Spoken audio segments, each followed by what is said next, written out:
नमस्कार दोस्तों, आपका स्वागत है हमारे YouTube चैनल रिलैक्स माइंड में। जय श्री कृष्णा मित्रों, मेहनत का फल जरूर मिलता है। सबसे पहले आप यह बताइए कि हम किस व्यक्ति को सफल मानते हैं, उसे जिसने काफी लंबे समय तक बहुत मेहनत की लेकिन परिणाम बड़े नहीं आए, या फिर उसे जिसने मेहनत तो पहले व्यक्ति की तरह ही की लेकिन बहुत ही बड़े परिणाम लेकर आया। जाहिर है कि जिसके परिणाम बड़े होंगे वही सफल माना जाता है। लोग परिणाम देखते हैं, उसके पीछे की मेहनत को नहीं देखते। तो बड़े परिणाम लाने के लिए हमें क्या करना होगा? बड़ा परिणाम लाने के लिए हमें कुछ बड़ा करना होगा, बात सही है। लेकिन कुछ बड़ा करना इतना आसान नहीं होता। हम ऐसा क्या करें कि कुछ बड़ा कर सके? दोस्तों, बड़ा करने के लिए बड़ी प्लानिंग की जरूरत होती है। इसके लिए हमें अपने लिए कोई बड़ा लक्ष्य बनाना होगा। जितना बड़ा लक्ष्य होगा उतने ही बड़े परिणाम हमें मिलेंगे। बात तो यह भी सही है,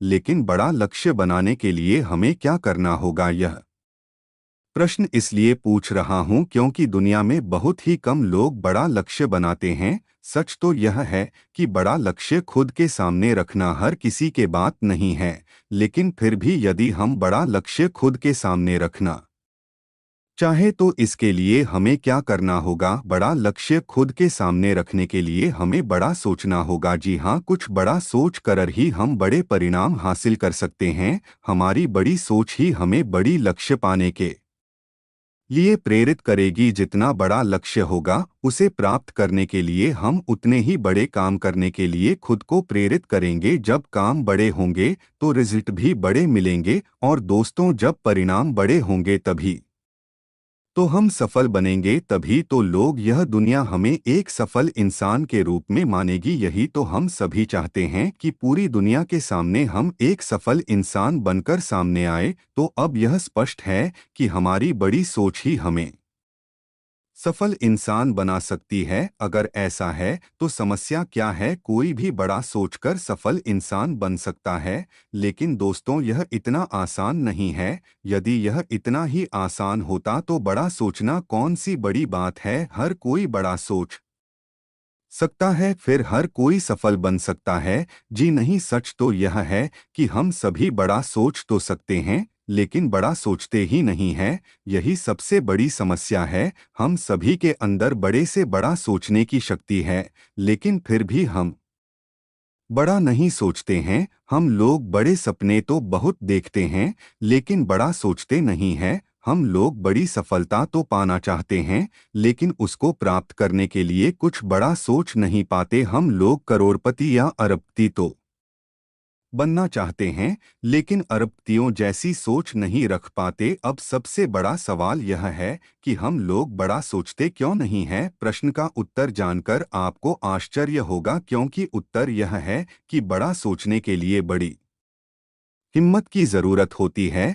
हर कोई यह हिम्मत नहीं दिखा पाता, इसलिए वह बड़ा नहीं सोच पाता। अगर आपसे कोई कहे हर साल 1 लाख रुपए कमाना है तो यह साधारण लगेगा, लेकिन अगर वही लक्ष्य हर महीने या हर दिन लाख कमाने का हो तो क्या आप इसे संभव मानेंगे? अब सोचिए, हर घंटे 1 लाख कमाने का लक्ष्य, क्या यह असंभव लगता है? बड़ी सोच अक्सर असंभव लगती है, लेकिन यही असंभव को संभव बनाने का पहला कदम है। महाभारत की एक कथा के अनुसार बड़ी सोच और अटूट विश्वास से संभव भी संभव बनाया जा सकता है। अर्जुन ने बचपन में ही अपने लक्ष्य को तय कर लिया था। धनुर्विद्या में अद्वित बनने का उनकी बड़ी सोच और निश्चय ने उन्हें महाभारत का सबसे महान धनुर्धर बनाया। जब द्रौपदी के स्वयंवर में मछली की आंख भेदने की चुनौती सामने आए और उसमें एक विशेष लक्ष्य था, मछली की आंख को भेदना, स्वयंवर का नियम था कि जो व्यक्ति मछली की आंख पर अपने बाण से निशाना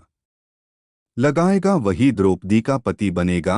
यह एक कठिन और असाधारण चुनौती थी। इस चुनौती को देखकर कई राजकुमारों ने अपनी शक्ति और कौशल दिखाने की कोशिश की, लेकिन कोई भी इसे सही से नहीं कर पाया। उस समय एक युवक आया जिसने खुद को साबित करने का फैसला किया। वह युवक पूरी तरह से एकाग्र था, उसकी सोच बहुत ही बड़ी थी। उसने सिर्फ मछली की आंख पर ध्यान केंद्रित किया और किसी भी अन्य बातों पर ध्यान नहीं दिया। उसने अपनी पूरी ताकत और कौशल का इस्तेमाल किया और मछली की आंख को भेद दिया। उसकी बड़ी सोच और विश्वास ने उसे सफलता दिलाई। दोस्तों, महाभारत के युद्ध के समय जब भगवान श्री कृष्ण ने अर्जुन को गीता का उपदेश दिया था, अर्जुन युद्ध के मैदान में भ्रमित और निराश हो गए थे। उन्हें यह समझ नहीं आ रहा था कि वह किसके लिए लड़ रहे हैं और क्या सही है और क्या गलत। वह युद्ध से बचने का प्रयास कर रहे थे क्योंकि उन्हें यह युद्ध कठिन और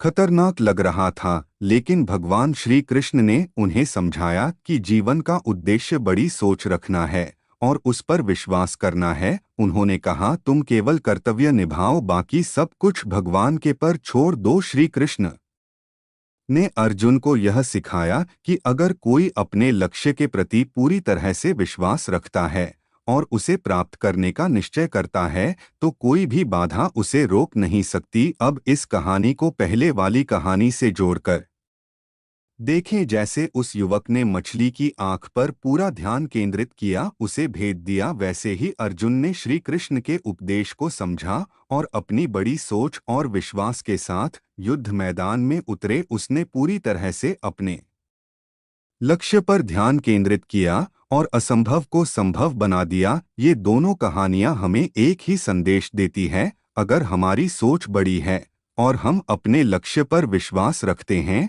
तो हमें कोई भी बाधा नहीं रोक सकती, चाहे वह मछली की आंख को भेदने की चुनौती हो या महाभारत के युद्ध में विजय प्राप्त करना। जब हमारी सोच और विश्वास मजबूत होते हैं तो हम किसी भी मुश्किल को पार कर सकते हैं। इसलिए जब भी जीवन में कोई कठिनाई आए, हमें अपनी सोच को बड़ा और स्पष्ट रखना चाहिए और विश्वास के साथ अपने लक्ष्य की ओर बढ़ना चाहिए। आपके सपने कितने बड़े हैं यह मायने रखता है, लेकिन उससे ज्यादा आवश्यक है आपके सपनों पर आपका विश्वास है तो आप बड़े कदम उठाने के लिए तैयार हो जाएंगे। इसलिए अभी से बड़ा सोचना शुरू कीजिए, उस पर यकीन कीजिए और उसे हासिल करने के लिए पूरी योजना और मेहनत कीजिए। बड़ा सोचना आपका अधिकार है, इसे अपनाएं और दुनिया को बेहतर बनाने के लिए काम करें। दोस्तों, एक बात याद रखें कि सफलता के मैदान में पहुंचने के बाद यदि आप लगातार मेहनत करते रहे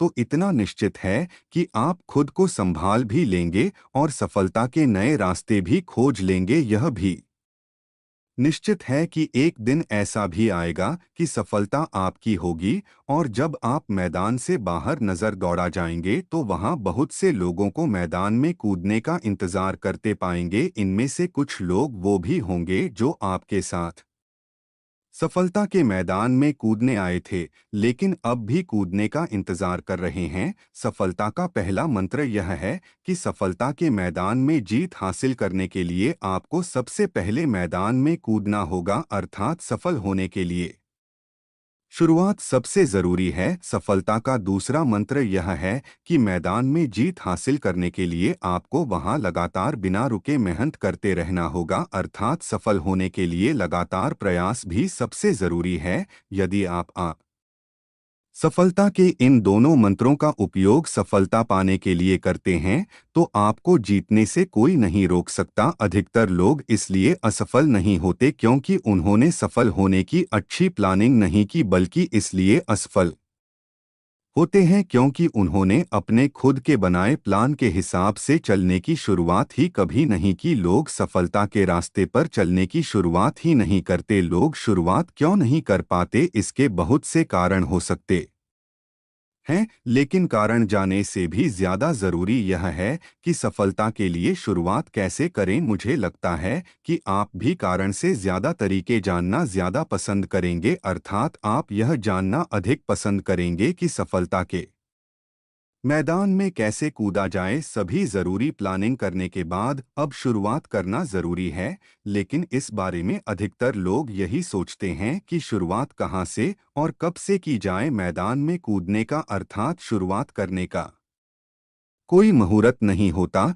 लेकिन फिर वे किसी भी अच्छे कार्य को करने का सबसे अच्छा समय होता है। अभी योजना बनाने के बाद कुछ सोचना नहीं है, बस तुरंत शुरुआत कर देनी है। जब एक बार आप शुरुआत कर देते हैं तो आपकी बनाई प्लानिंग आपके आगे का रास्ता बता देती है कि कहाँ और कैसे जाना है। कल से करूँगा, 1 तारीख से करूँगा, आज अच्छा दिन नहीं है, यह सब बहाने बनाने के अलावा कुछ भी नहीं है। इसलिए इस तरह के बहानों और मन की कमजोरियों को अपने दिमाग से निकाल। संगीत शुरुआत करनी है तो अभी कीजिए। सफलता की शुरुआत करने के लिए कोई शुभ मुहूर्त नहीं होता, बल्कि जिस पल आप शुरुआत कर देते हैं वही शुभ मुहूर्त बन जाता है। जब आप सफलता के मैदान में कूद जाते हैं तभी से रास्ते नजर आने शुरू होते हैं। तभी आप पहचान पाते हैं कि सही रास्ता कौन सा है और किस रास्ते पर जाने से बचना है। इसलिए अभी शुरुआत कीजिए। रास्ते में आपको बहुत सी ऐसी चीजें मिलेगी जो आपको लुभाएगी और आपको भटकने या रोकने की पूरी कोशिश करेगी। इस समय आपका दूसरा मंत्र काम आएगा। वह मंत्र है सफलता के रास्ते पर बिना भटके हुए लगातार चलना। सफलता के मैदान में हारने वाले लोगों की हार की सबसे बड़ी वजह स्थिरता का ना होना होता है। आपको यही स्थिरता बना के हमेशा रखना है। शुरुआत चाहे साधारण तरीके से हो, लेकिन जब आप लगातार प्रयास के बाद जब अपनी मंजिल प्राप्त कर लोगे तो धमाका जरूर होगा, जिसकी आवाज चारों ओर बिखर जाएगी और उन सभी को सुनाई देगी जो आपको जानते हैं या नहीं जानते हैं। साथ ही वह जो आपके सफल होने का इंतजार कर रहे थे या वो भी जो आपके असफल होने का इंतजार कर रहे थे। तो देर किस बात की है, अभी से शुरुआत कीजिए। लगातार चलिए, सफलता प्राप्त कीजिए और एक बड़ा धमाका कर दीजिए। यह कहानी है पांडवों के गुरु द्रोणाचार्य की, जिन्होंने अपने शिष्यों को जीवन में सफलता पाने के लिए निरंतर प्रयास और संकल्प की शक्ति सिखाई थी। जब द्रुपद ने द्रोणाचार्य को अपमानित किया था तो द्रोणाचार्य ने अपने शिष्यों को एक कठिन परीक्षा का सामना करने के लिए तैयार किया। उन्होंने अपने शिष्यों से कहा, जो भी इस कठिन होता को पार करेगा वही सबसे बड़ा धनुर्धर होगा। उन्होंने एक पक्षी की आंख को भेदने का लक्ष्य रखा। कई शिष्य पहले प्रयास में असफल हो गए, लेकिन कुछ ऐसे थे जिन्होंने बार बार प्रयास किया, लगातार और बिना थके। यहाँ पर एक महत्वपूर्ण बात यह थी कि सफलता का रास्ता एक ही प्रयास से नहीं खुलता। महाभारत की तरह जीवन में भी निरंतर प्रयास और कठिनाई के बावजूद सही दिशा में बढ़ते रहना ही सफलता की कुंजी है। सभी शिष्यों में से केवल एक ने सही दिशा में और निरंतरता से लक्ष्य को भेद दिया। यह वही शिष्य था जिसने लगातार प्रयास किया और कभी हार नहीं मानी। वही शिष्य महान धनुर्धर बना और यह सब संभव हुआ सिर्फ निरंतरता के कारण। यह कहानी हमें यही सिखाती है कि सफलता के लिए सिर्फ एक शानदार शुरुआत नहीं, बल्कि लगातार प्रयास और कड़ी मेहनत जरूरी है। अर्जुन जैसे महायोद्धा भी गुरु की शिक्षा और निरंतर अभ्यास से ही महान बने। उनका हर दिन का अभ्यास, हर दिन का निरंतर प्रयास ही उन्हें महाभारत के युद्ध में विजय बनाया। जिंदगी में भी सफलता पाने के लिए सिर्फ शुरुआत करना काफी नहीं है। आपको हर दिन छोटे छोटे कदम बढ़ाने होंगे, चाहे रास्ता कितना भी कठिन हो। निरंतर प्रयास और ईमानदारी से किए गए कार्यों से ही आप अपने लक्ष्य को प्राप्त कर सकते हैं। महाभारत की यह कहानी हमें सिखाती है कि जो निरंतर प्रयास करता है